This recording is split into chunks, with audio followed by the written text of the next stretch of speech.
నిజంగానే ప్రేమిస్తున్నావా? ఓయ్ నిన్నే అడిగేది, నిజంగానే ప్రేమిస్తున్నావా? అవును. అంటే ప్రేమ అని చెప్పి వాడుకొని వదిలేసేది కాదు కదా. వాడుకున్నా గానీ వదిలేయను. అంటే లైఫ్ లాంగ్ ఉంటావా? అవును. నువ్వు వదిలేస్తావా?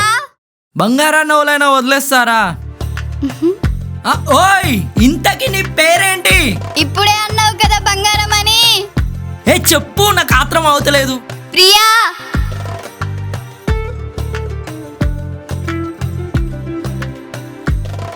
దేవుడా, ఈ ఉత్తమ్ మెకానిక్ స్టోరీని మెకానిక్ లవ్ స్టోరీలా మార్చావు కదయ్యా.